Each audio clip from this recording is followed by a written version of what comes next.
네, 요즘 K-팝 데몬 헌터스라는 애니메이션이 전 세계적으로 흥행을 하고 있죠. 그 영화를 통해서 사람들의 주목을 받게 된 것 중 하나가 바로 우리 조상들이 쓰던 갓이죠. 갓.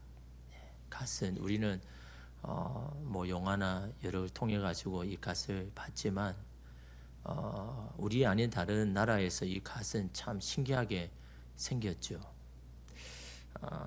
근데 여러분 이 갓을 이 갓 형태를 만드는 것이 무척 어렵다고 합니다. 우리가 보기에는 뭐 공장에서 막 찍으면 될 것 같지만 옛날에 갓은요 다 수공업이잖아요. 손으로 이렇게 다 만들어야 되는데 특히 이 갓의 둥근 이 챙의 모양을 잡는 일이 그렇게 어렵다고 그렇게 이야기합니다. 인두질로 챙을요 둥글게 이렇게 해야 되는데 너무 평평해도 안 되고 너무 휘어도 가치가 없습니다. 그렇게 모양에 보기에 이렇게 둥글면서도 이렇게 조금 평평하게 만드는 게 그렇게 어려운 일이라서 숙련된 사람, 숙련된 장인만이 이 챙을 이렇게 둥글게 잡는데 이렇게 인두질로 모양을 잡는 일을 트집을 잡는다라고 말합니다. 트집을. 우리가 일반적으로 저 사람 트집을 잡네, 생트집을 잡네 할 때 트집입니다. 그 트집은 뭡니까? 그 갓의 모양을 아름답게 만들기 위한 작업이 바로 트집을 잡는 거죠. 이게 원래 그런 의미인 겁니다. 근데 뭐가 문제냐 하니까 낡은 갓을 수선하러 왔는데 그 수선공이 여기저기 트집을 잡는 겁니다. 모양을 막 그렇게 아름답게 막 이렇게 트집을 잡는데 비용을 부풀리더라는 거죠. 여기도 트집을 잡아야 되고 저기도 트집을 잡아야 됩니다. 라고 이렇게 비용이 그렇게 올라가다 보니까 이 트집을 잡는다는 말이 부정적으로 쓰인 거죠. 괜찮은 거 하는데 왜 자꾸 트집을 잡아가지고 저렇게 가격을 올리나? 라는 의미에서 이 트집을 잡는다라는 말이 나온 거죠.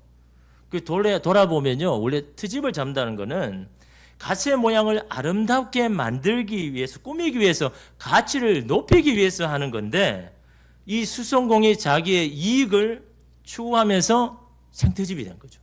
생트집을 잡는다. 없는 트집도 잡아가지고 저렇게 비용을 부풀린다는 의미에서 이 생트집을 잡는다라는 이런 말이 나온 거죠. 그러니까 트집을 잡는 건 원래 뭡니까? 아름답게 만들기 위해서, 가치를 높여주기 위해서 그 갓을 막 엉망이 된 갓을요 수선해서 다시 원래 둥글고 아름다운 그 곡선을 만들기 위해서 트집을 잡는데 그것을 이 부정적으로 트집을 잡는다라고 여러분 그렇게 말씀하죠. 여러분 하나님께서 우리를 트집 잡으시죠. 왜요? 우리를 아름답게 하고 가치 있게 만들기 위해서. 근데 우리는 어떻습니까? 힘드니까 하나님 나를 생트집 잡아서 나를 힘들게 하네? 그렇게 말하죠. 하나님의 트집을 잡는다는 건 뭡니까? 다른 말로 하면, 한 단어로 이야기하면 연단이죠. 연단의 목적이 뭡니까? 우리를 아름답게 만들기 위해서, 우리를 가치 있게 만들기 위해서. 그래서 트집을 잡는 겁니다. 연단을 하는 거죠. 무엇을 통해서요? 사람을 통해서도 트집을 잡으시고 상황이나 형편을 통해서 트집을 잡으시죠. 근데 여러분 우리는 이 상황에 대해서는 인정합니다. 이런 어려운 상황이 하나님이 나를 아름답게 만드시려고 하는구나. 이 상황에 대해서는 인정하는데 사람에 대해서는 인정을 안 하는 경우가 많거든요. 단지 그 사람이 나를 괴롭히고 힘들게만 한다고 생각하는 겁니다. 그런데 여러분 보십시오. 그 사람이 아무 이유 없이 나를 괴롭히고 힘들게 하는 것이 아니라면 결국 그 사람이 트집 잡는 것이 나의 오래된 습성, 고쳐야 함에도 잘 고치지 않는 것을 가지고 트집을 잡는다면 그 사람은 우리에게 뭡니까? 우리를 아름답게 하기 위해서 하나님 보내신 사람이라고 이런 생각을 해야죠. 나를 단지 괴롭게 여긴다고 기는 사람으로 생각하지 말고 내가 내 자신이 잘 고쳐지지 않으니까 내 힘으로 잘 안 되니까 하나님께서 저 사람을 통해서 나를 지금 연단시키는구나. 그래서 나를 트집 잡으시구나. 이렇게 생각하셔야 되는 겁니다. 그래야 여러분 그것이 나에게 유익이 되는데 단지 그 사람이 나를 힘들게만 하는구나라고 생각하시면 안 되는 거죠. 물론 속상하고 괴로울 수 있지만요. 마음만 달리 고쳐서 생각하면요. 오히려 그 사람이 나에게 유익이 되는 겁니다. 그 사람을 통해서 결국은 내가 내 힘으로 고쳐지지 않는 것이 고쳐지게 되잖아요. 고쳐지려고 노력하잖아요. 어떤 분은 그럽니다. 자신이 어디를 가든 나를 괴롭히는 사람이 있다고. 그렇게 말하는 사람들이 많죠. 나는 어디를 가든 상처를 받는다라고 말합니다. 근데 여러분, 가만히 생각하면 상처만 받는 사람도 없고 상처만 주는 사람도 없습니다. 우리는 상처를 받기도 하고 우리는 상처를 주기도 합니다. 여러분, 그걸 꼭 우리는 인정해야 되는 겁니다. 근데 문제는 상처받는 것은 잘 기억하는데 내가 상처 주는 것은 인정하지 않죠. 대부분 그렇잖아요. 내가 상처받은 것만 여러분 말하죠. 내가 상처 준 거 누가 이야기한 사람 있습니까? 아, 나는 저 사람이 상처 준 것 같아. 아, 내가 원치 않게 내 말로 저 사람이 상처받은 것 같아. 그렇게 잘 말하거나 인정한 사람 없죠. 여러분, 그걸 인정해야 성숙한 사람이 되는 겁니다. 내가 누군가에게 상처를 받았다면요, 생각해 봐야 되는 거예요. 혹시 나도 내 말과 내 행동으로 누군가에게 상처 준 게 아닐까라고 생각하셔야 되는 거죠. 그래야 여러분 그 사람이요, 성숙한 사람으로 나아가는 겁니다. 자기가 상처받은 것만 계속 생각하는 사람은요, 그것만 억울해합니다. 그럴 때 나도 혹시 저 사람처럼 누군가에게 상처 주고 있지 않은가라고 이런 생각을 하셔야죠. 우리의 모나고 고쳐지지 않는 성품과 모습이요, 누군가에게 분명 상처를 주고 있는 겁니다. 근데 여러분, 그것이 여러분 우리가 피할 게 아니라 하나님 앞에서 고쳐져야 되는 거죠. 또 그런 게 있을 경우에 하나님 나를 연단시키고 나를 아름답게 하셔서 나를 위해서 보내주신 분이요, 하나님 내가 이거 피하지 아니하고 하나님 이걸 견디고 이겨낼 수 있는 힘과 용기를 달라고 기도하셔야죠. 그래야 여러분 그것이 오늘 우리에게 유익이 되는 겁니다. 그런데 어떤 사람은 그러죠. 기도한다고 달라지나? 여러분, 기도하지 않고서 달라지는 것은 없습니다. 반대로 이야기하면 기도가 우리를 변화시킵니다. 기도할 때 하나님께서 우리를 아름답게 빚어가시는 겁니다. 기도하니까 그나마 이 정도인 거죠. 기도 안 하면요 어떨까요? 우리는 늘 여러분 모난 걸로 상처 입은 걸 남에게 계속해서 상처를 주기도 하고 받기도 하는 그런 그 사람 그냥 머물러 있는 거예요. 기도하니까 하나님 알게 하시는 겁니다. 기도하니까 나만 피해자가 아니라 나도 누군가에게 가해자라는 걸 깨닫게 하고 알게 하시고, 그래서 나 자신을 하나님 앞에 드리면서 하나님 안에서 변화되는 겁니다. 신학자인 키에르 케고르가 이런 말을 남겼죠. 기도는 하나님을 변화시키는 게 아니라 기도하는 사람을 변화시킨다. 기도가 나를 변화시킨다는 겁니다. 하나님 저 사람을 변화시키기가 아니라 하나님 나를 변화시켜 주시옵소서. 기도의 목적은 바로 그건 겁니다. 나를 변화시켜 주십시오. 내가 변하면요 다 이런 상황이 달라지니까, 달라지지 않는 나 자신을 위해서 하나님 앞에 이러면 기도해야 되는 겁니다. 왜냐하면 우리의 기도는 하나님 반드시 들으시기 때문에. 우리의 기도는 땅에 떨어지지 않습니다. 여러분, 하나님께서 하나님의 보좌에 반드시 올라가고 그 기도에 합당한 응답을 우리에게 반드시 내려주시는 겁니다. 여러분, 오늘 말씀에 7인을 떼실 때의 마지막 장면이잖아요. 마지막 장면이 여러분 7점의 마지막 장면을 이것을 요한이 그림처럼 여러분 보고 있는데요. 여러분 1절에 한번 여러분 보십시오. 7째 인을 떼실 때에 하늘이 반 시간쯤 고요하더니라고 이야기합니다. 여러분 지금까지 인을 떼실 때는 어떤 일이 났습니까? 뭐 오라라는 큰 소리도 들리고 거기에 따라서 말 달려오는 말도 있고 그 말을 탄 자도 있고 그 말을 탄 자가 막 이 땅에 막 그렇게 재앙을 내리고 막 천둥 소리가 나고 지진이 일어나고 지각의 변동이 일어나고 막 우주가 막 흔들리는 그런 격변들이 일어났지 않습니까? 그러기에 이러면 어떻습니까? 마지막 인을 뗄 때도 그와 비슷하거나 그 이상일 것을 날 거라라고 우리는 예상하지만 우리 예상을 완전히 뒤엎죠. 그 마지막 인을 떼니까 어떻습니까? 하늘이 반 시간 동안 고요하다는 거예요. 침묵을 지켰다는 거예요. 여러분 평상시에 하늘 보호자에는 어떤 일이 일어납니까? 어떤 일이 계속됩니까? 보호자 옆인 네 생물과 24장로들이요 밤낮 쉬지 않고 하나님 앞에 예배하고 찬양합니다. 그 소리가 그쳐지지 않는다라는 겁니다. 그런데 오늘 마지막 7째 인을 떼실 때 그 소리가 멈췄다는 거죠. 중단되었다는 겁니다. 여러분 그건 무엇을 이야기합니까? 너무너무도 중요한 여러분 일이 있다는 겁니다. 그래서 여러분 오늘 1절 말씀에도 여러분 보시면 뭡니까? 2절에 보면요. 7 천사가 7 나팔을 받았다라고 이야기하죠. 7인을 떼실 때. 근데 그 나팔을 불지 않습니다. 마치 뭔가가 이루어지기를 기다리는 것처럼 여러분 기다리고 있습니다. 여러분 왜 하늘이 반시간 고요할까요? 너무너무도 중요한 일을 지금 하고 있기 때문에. 하늘에서 너무너무 귀중한 일이 지금 일어나고 있기 때문에. 그게 뭡니까? 우리가 하나님 앞에 드리는 기도요. 그 기도를 받으시기 위해서 하늘은 고요합니다. 침묵합니다. 이름 3절 보십시오.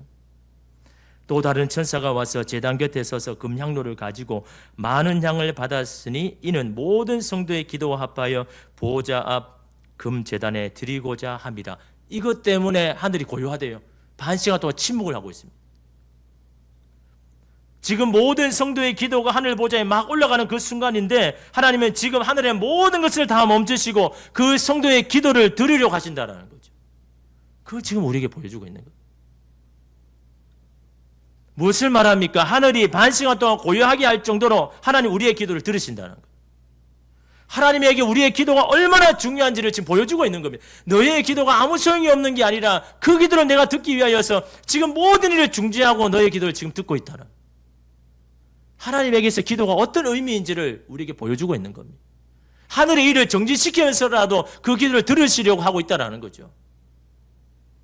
여러분의 기도는 어떤 의미입니까? 달리 별수가 없을 때 혹시나 하고 두드려보는 도구입니까? 상황이 너무 간절했기에 기도하긴 했지만 그 기도에 그렇게 의미를 두지 않고 여기고 있지는 않습니까? 오늘 이 요한이 본 환상은요, 성도의 기도가 하나님께 어떤 의미인지를 말하고 있는 겁니다. 여러분의 드리는 기도가 하나님에게 어떤 의미가 있는지. 그 기도를 받기 위해서 하늘의 모든 일을 중지시키셨습니다. 하나님에게 기도란 그런 의미인 겁니다. 여러분 오늘 우리가 주님 앞에 드리는 여러분 기도가 요한이 본 것 이것을 우리가 기억한다면요. 그냥 여러분 그냥 의미 없이 기도할 수가 없죠. 그냥 막연하게 기도할 수가 없죠. 들어주시면 좋고 안 들으시면 그만입니다라는 그런 마음이 될 수가 없죠. 여러분의 입을 열어서 기도한 그 기도가 하늘에서 하나님께서 그 기도를 듣기 위해서 모든 것을 중지하고 있는데 여러분이 드리는 그 기도가 어때야 되겠습니까? 하나님이 들으시는 간절함처럼 우리의 간절함이 있어야죠. 하나님이 반드시 내 기도를 들으신다는 믿음을 가지고 주님 앞에 이름 드려야죠. 내 기도를 들으신 하나님께서 반드시 응답하신다는 그 믿음을 가지고 여러분 우리가 기도해야죠. 믿음의 기도는요, 하나님께 반드시 들으시고 응답하신다라는 거죠. 그것은 여러분 시간의 문제일 뿐인 겁니다. 우리가 포기하지 아니하고 하나님 앞에 부르짖는다면요, 하나님의 때에 반드시 그 기도가 응답되는 겁니다. 믿음의 집안에서 자라고 목회자를 배출한 그런 집안에 한 여인이 이렇게 있는데요. 다른 형제들은 다 자기 젊을 때 주님을 만나고 그래서 여러분 그 주님을 떠나지 않고 하는데 이 여인만은 이 기독교에 대해서 신앙에서 반감을 가지는 겁니다. 그러니까 자기는 아무리 그래도 나는 이 기독교는 안 믿겠대요. 그래서 다른 종교로 그냥 넘어가 버린 겁니다. 그리고 결혼도 다른 종교를 가진 사람하고 그렇게 결혼을 하는 거죠. 그러니까 여러분 어떻습니까? 그 가족들이 밤낮 없이 기도하는 겁니다. 권면하는 겁니다. 너가 어떤 아이인데, 너가 어떤 사람인데, 너가 어떻게 이럴 수가 있냐라고. 어떻게 주님을 떠나서 이렇게 살 수가 있냐라고. 그렇게 권면도 하고 밤낮으로 부르짖었습니다. 사랑하는 이 딸이 돌아오기를. 여러분이 부모라면 얼마나 간절하겠습니까? 우리 집안은 원래 대대로부터 예수를 믿고 그런 집안인데 여러분 한 사람이 여러분 한 자녀가 여러분 갑자기 다른 종교로 갔으니까 얼마나 여러분 절박하겠습니까? 그래서 포기하지 않지만 계속해서 부르짖고 기도하는 거 밤낮으로 그 가족들이 이 한 영혼을 위해서. 그래서 자기는 마음이 이렇게 다쳐가지고 들으려고 하지도 않고 그래서 어느 날 손이 이상하게 떨리고 걷기가 너무너무 불편해서 병원에 갔습니다. 병원에 가니까 파킨슨 병이라는 진단을 받았습니다. 나이도 아직 젊은데, 병력도 없는데, 이런 젊은 나이에 파킨슨 병이라고 누가 여러분 믿겠습니까? 그 파킨슨의 병에 걸릴 만한 그런 아무런 요인이 없는데, 유전적인 요인도 없고 아무런 요인도 없는데 그 파킨슨이 자기가 걸렸다고 그러니까 진통제 없이는 하루도 견딜 수 없는 인생에서 가장 힘든 시기를 맞은 이 여인은 결국 하나님 앞에 항복하죠. 하나님께 찾아와 울며 부르짖습니다. 마음에 찾아드는 지옥과 죽음에 대한 두려움, 내가 이대로 가면 지옥에 갈 수밖에 없고 이 죽음에 대한 두려움이 너무너무 두려워가지고 매일매일 주님 앞에 나와가지고 이 마음을 하나님 없애달라고, 나 불안해서 못 살겠습니다라고, 주님 그동안의 죄를 용서해 주시고 마음에 드는 죽음과 불안을 이겨내게 도와주시옵소서라는 그런 간절한 마음으로 1년 동안 비가 오나 눈이 오나 매일 주님 앞에 부르짖게 되었습니다. 불치병으로 불리는 이 파킨슨 병이요, 1년 만에 깨끗이 나았습니다. 이 과정을 지켜본 남편과 시댁도요, 하나님을 믿기로 작정했습니다. 그렇지 않겠습니까? 치료약도 없는데 1년 동안 하나님 앞에 그렇게 간절히 부르짖었을 때 그 병이 낫는 것을 보면서, 야, 이건 하나님께서 하신 것이다, 이건 의학적으로 불가능한 건데 저 부르짖는 이 여인의 기도를 하나님이 들으셨다는 것, 가장 옆에서 남편이 안 받겠습니까? 그 모습을 본 시댁이요, 하나님 믿기로 결정한 겁니다. 죽음의 문턱에서 한 기도에 응답하신 하나님이 여인뿐 아니라 한 가정을 여러분 구원시킨 그런 여러분 간증입니다. 이 여인을 위해 밤낮으로 기도하는 가족이 있었기 때문이죠. 그 기도를 들으신 하나님이 계셨기 때문에 여러분 이 여인에게 여러분 이런 응답이 온 게 아니겠습니까?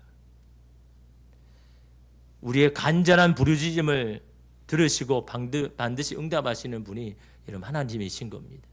우리의 기도가 땅에 떨어지지 않습니다. 우리의 똥에 무기력한 게 아닌 겁니다. 하나님 앞에 올라가는 겁니다. 그 기도를 들으시는 하나님은 반드시 응답하시는 겁니다. 우리가 실망하고 낙심하여서 기도를 멈추지 않는 한 하나님께서 그 기도를 반드시 여러분 들으신다라는 겁니다. 그런 믿음으로 우리가 하나님 앞에 나가 기도해야죠. 이거 기도해도 될까 말까. 이미 우리 안에서는요, 이미 여러분 거기에는 믿음이 없으므로 여러분 그 기도 올라가다가 그냥 땅에 떨어지는 겁니다. 나의 기도 하나님 반드시 들으실 것입니다는 그 믿음으로 여러분 주님 앞에 여러분 날마다 구하고 기도해야죠. 그 기도를 들으시면 반드시 하나님께서 응답하실 것이라는 그 믿음으로 하나님 앞에 나가야 여러분 그 기도가 주님 앞에 올라가죠. 그런데 여러분 그 기도만으로는 불완전합니다. 오늘 말씀 3절에 자세히 보면요, 그 기도에 뭐가 합해집니까? 천사가 모든 성도의 기도만 가지고 올라갔습니까? 거기에 뭐가 합해졌다고 합니까? 3절에 보면 많은 향을 받았으니 이는 모든 성도의 기도와 합하여라고 합니다. 모든 성도의 기도에 합해서 뭐가 합해졌다고요? 많은 향을 받아서 그 많은 양을 먼저 받는 겁니다. 그리고 거기에 성도의 기도를 합한 겁니다. 우리의 기도에 많은 향이 합해져야 하나님 앞에 올라간다라는 겁니다. 그 향이 뭘까요? 예수 그리스도의 희생의 향이고 중보의 향인 겁니다. 그 향이 합해져야 한다라는 겁니다. 무엇을 말합니까? 여러 가지 우리는 시련과 고난 앞에 부르짖지만 우리의 기도는 불완전하다는 겁니다. 그리스도의 향이 함께 해야만 그 기도 하나님 앞에 올라가는 완전한 기도가 된다라는 겁니다. 그리스도의 희생과 은혜를 생각하며 기도해라는 겁니다. 그분의 희생을 통해서 그분이 내 대신해서 기도하시는 그 강구의 도우심을 통해서 나의 기도, 불완전한 기도가 하나님 앞에 온전해지는구나 라고 믿으셔야 된다라는 겁니다. 나의 힘으로가 아닌 겁니다. 나의 열정으로 아닌 겁니다. 나의 부르짖음만으로 아닌 겁니다. 나의 부르짖음 가운데 들으시는 주님께서 그 은혜로 우리를 대신해서 하나님 앞에 중보하며 기도할 때 그 향이 우리의 기도와 합하여서 하나님 앞에 들어진다는 거죠. 내가 하나님께 당연히 받아야 하는 것을 청구하듯 기도하지 말라는 겁니다. 예수님의 희생이 아니면 하나님께 나가지도 못하고 기도할 수 없는 사람이 우리 아닙니까? 어떻게 우리가 당당히 하나님 앞에 기도할 수가 있습니까? 당연히 받아낼 것처럼 청구할 수가 있습니까? 그분의 희생이 아니면 우리가 기도할 수도 없고 기도의 자리에 나갈 수도 없는 겁니다. 그분이 자신의 몸을 찢음으로 그 질성소의 휘장을 찢으시기 때문에 우리가 주님 앞에 나아갈 수 있는 거죠. 그 희생이 없었으면요, 아무도 주님 앞에 나갈 수가 없습니다. 그 희생이 있기 때문에 우리가 주님 앞에 기도할 수 있는 겁니다. 우리가 기도하니까 그냥 당연히 기도하는 게 아닙니다, 여러분. 나를 위해서 죽으신 희생의 은혜가 있기 때문에, 나를 대신해서 중보하시는 주님의 그 중보하심이 있기 때문에 우리가 하나님 앞에 나아가고 기도할 수가 있는 겁니다. 은혜 아니면이란 찬양의 가사, 여러분 후렴 거 보십시오. 은혜 아니면 나서지 못하네. 십자가의 그 사랑, 그 능력 아니면 나서지 못하네. 어디에 서지 못합니까? 주님 앞에요. 주님의 그 은혜 아니면 우리는 하나님 앞에 설 수가 없는 존재 아닙니까? 그걸 여러분 우리가 아셔야 되는 겁니다. 그 은혜 때문에, 십자가의 사랑, 그 능력 때문에 내가 주님 앞에 설 수 있다고요. 여러분 그걸 주님 앞에 여러분 고백하면서 기도해야죠. 그래야 우리의 불완전한 기도도 그 은혜 때문에 하나님 앞에 받을 수 있는 여러분 기도가 되는 겁니다. 그 고백으로 기도해라라는 겁니다. 그 은혜를 생각하면서 기도해라라는 겁니다. 우리를 대신해서 기도해 주시는 예수님의 그 중보의 기도를 믿는 마음으로 그렇게 하나님 앞에 기도해라라는 겁니다. 그것이 하나님이 받으시는 향이 되고 우리의 불완전한 기도를 완전하게 하신다는 것을 오늘 요한이 그걸 보고 있는 겁니다. 아, 나의 힘으로는 아니구나. 나를 생각하시고 나를 사랑하시는 그리스도의 그 향이 합해져야 나의 기도 하나님 앞에 보좌로 올라가는구나 라고 이런 생각을 하셔야죠. 왜냐하면 하나님은 우리의 기도를 들어주시는 것은요, 그 예수님의 희생을 근거로 하기 때문에, 그 희생으로 우리가 주님의 자녀가 되었기 때문에, 아버지가 되신 하나님은 자녀의 기도를 반드시 들으시기 때문에, 그래서 우리가 우리의 기도를 하나님 받으시는 겁니다. 여러분 오늘 우리가 주님 앞에서 뭐가 잘나서 우리의 기도를 들으시겠습니까? 뭘 하나님 앞에 뭘 잘해가지고 우리의 기도를 하는 것마다 들으시겠습니까? 예수 그리스도 때문에 우리가 자녀된 것 때문에, 우리가 주님의 자녀라는 그 사실 때문에 아버지 되신 하나님 우리의 기도를 들으시는 겁니다.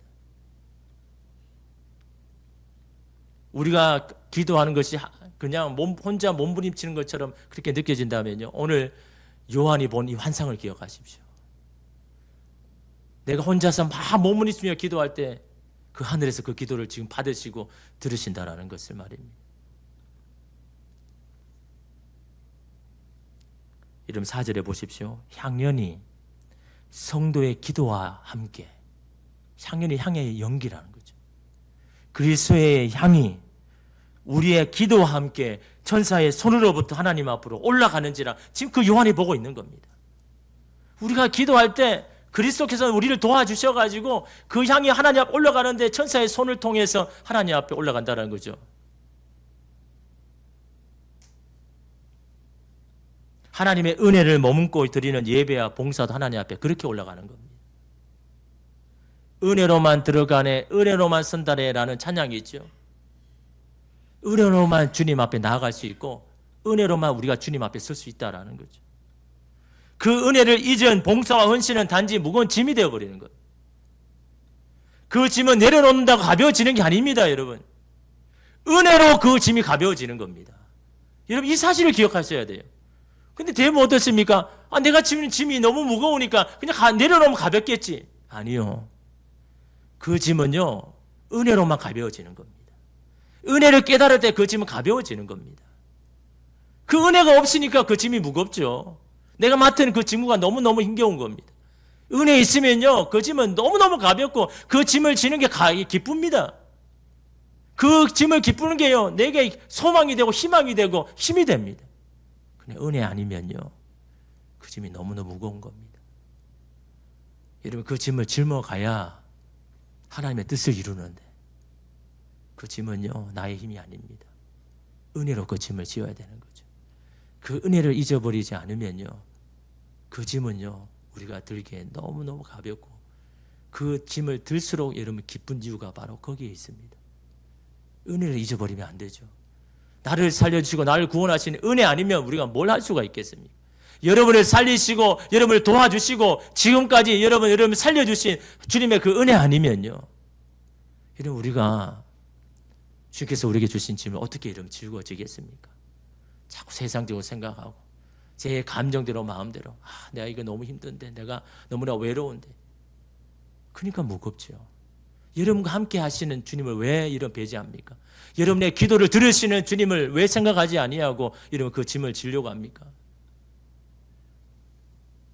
마지막으로 우리의 기도를 들으신 하나님께 이렇게 응답하십니다. 5절에 보니까요, 천사가 향로를 가지고 하나님 앞에 그 향 당기를 다 하나님 앞에 드리고 난 다음에 그 빈 향로를 가지고 제단에 불을 담아다가 땅에 쏟음에 우레와 음성과 번개와 지진이 나더라라고 말씀하죠. 하나님께서 그 기도를 다 받으셨습니다. 그리고 천사가 그 빈 항아리를 가지고 제단에 불을 가지고 땅에 쏟았는데 번개와 우레와 음성과 지진이 나더라라고 말하고 있는 겁니다. 여러분 이걸 뭘 상징하는 걸까요? 출애굽기에 보면 신의 산에 임하신 하나님을 오늘 말씀처럼 번개와 지진과 우레와 큰 소리가 나더라라고 표현합니다. 다시 말해 그건 뭡니까? 하나님께서 여기에 임재하셨다는 것을 다 알아차리기 위하여. 우리의 기도에 응답하신 하나님은요, 바로 그 자리에 우리 가운데 임재하신다는 거예요. 그걸 여러분 거기 있는 모든 사람이 다 알 수 있도록 그 소리를 들으면 두려움과 경외가 가운데 떠는 그 여러분 하나님의 임재를 여러분 이 땅에 그렇게 내가 하나님이란 걸 알려주시고 나타내시겠다라는 이런 그 약속 아닙니까? 우리가 드리는 기도가 바로 이러한 겁니다. 하나님의 역사를 이 땅 위에 시행하게 하는 것이 바로 우리의 기도라는 겁니다. 세상의 역사를 바로잡는 하나님 일하시면 바로 우리의 간구로부터 시작된다라는 여러분 그 말씀 아닙니까? 이 땅의 불의와 불법을 우리가 완전하게 해결할 수 없지만 우리는 하나님 앞에 아뢰 수가 있고 기도할 수 있다라는 거죠. 우리의 기도를 들으신 하나님이 이 나라를, 이 사회를, 우리의 가정을 여러분 바로 세울 것이다라는 말씀 아닙니까? 예수가 36장 37절에 보십시오. 주 여호와께서 이같이 말씀하셨느니라. 그래도 이스라엘 족속이 이같이 자기들에게 이루어 주시기를 내게 구하여야 할지라. 이 주전에도 말씀드린 구절 아닙니까? 하나님께서 우리의 모든 것을 다시 제자리로 돌아오게 하시겠지만 그럼에도 불구하고 너희는 내게 기도해야 된다. 구해야 된다. 그렇게 해주시기를. 우리의 가정과 자녀를 관계를 회복시켜 주시겠지만 그 당사자인 우리가 이를 위해서 기도해야 된다라는 것. 그러므로 우리의 부르짖는 기도가 무력하다고 느껴지는 생각을 떨쳐버려야 되는 겁니다. 기도해도 아무 소용이 없다는 생각을 거부해야 되는 겁니다. 여러분 사탄이 우리에게 기도가 무력하다고 속삭이면서 우리로 하여금 낙심하게 하는 이유가 뭘까요? 정말 기도가 무력하다면요, 사탄이 우리가 올 필요가 없죠. 그냥 기도하게 내버려 두죠. 왜 우리로 하여금 낙심해도 기도하지 못하게 합니까? 사탄은 너무너무 잘 알고 있는 겁니다. 우리의 기도가 하나님의 전능하신 능력을 행사하시는 데 사용된다는 것을. 우리의 기도가 하나님의 마음을 움직이셔서 오늘 이 땅 가운데 행하는 것을 사단이 너무나 잘 알기 때문에 그래서 우리를 기도하게 못하게 하는 겁니다. 우리를 낙심을 줘서 우리의 입을 닫게 만드는 것이 사단의 이런 목적 아닙니까? 그 입이 열려서 하나님 앞에 기도하면 하나님의 놀라운 역사가 일어나는 것을 사단이 너무나 잘 알기 때문에 그래서 여러분 저와 여러분을 시험하는 겁니다. 기도하지 못하게 하는 겁니다. 여러분 하나님 우리를 기도하게 하시는 거죠. 네 입을 더욱더 크게 열어서 기도하라고 말하시죠. 그러면 내가 채우리라고 말씀하지 않습니까? 주님 우리의 기도를 듣기를 원하시는 겁니다. 그러나 사단은요, 우리의 기도를 닫게 만들죠. 입을 닫게 만듭니다. 기도하지 않게 만듭니다. 여러분의 기도에 입이 닫혔습니까? 여러분의 마음이 닫혀서 기도할 힘이 없습니까? 주님이 주시는 마음이 아닙니다. 하나님께서 여러분의 삶 가운데 역사하지 못하도록 만든 사단의 전략이라는 것을 여러분 기억하시기를 바랍니다. 우리가 입을 열어서 주님 앞에 기도할 때 하나님 그 기도를 반드시 들으신다는. 여러분 오늘 요한이 그렇게 듣고 있잖아요. 여러분의 기도가 땅에 떨어지지 않는 겁니다. 저 하늘에서 모든 것을 다 중지하고서라도 그 기도를 받기 위해서 하나님이 기다리고 계신다라는 것을 여러분 믿는다면요, 오늘 우리가 하나님 앞에 어떻게 기도해야 될까요? 하나님 앞에 어떻게 간절하게 우리의 기도를 하나님 올려드려야 될까요? 기도는 전능하신 하나님을 움직이게 합니다. 기도는 하나님의 임재를 이 땅에 오게 합니다. 여러분 오늘 이 밤에도 기도로 하나님 임재 가운데 여러분 나가시기를 바랍니다. 여러분의 기도를 듣기를 원하시는 그 주님께서 여러분의 마음과 영혼을 터치하면 오늘 이 밤에도 우리 가운데 치유와 회복으로 주님이 우리를 나타내실 줄 믿습니다. 그 주님을 향한 믿음으로 우리 이 밤에 주님을 찾는 저와 여러분 되시기를 주님의 이름으로 축복합니다. 기도하겠습니다.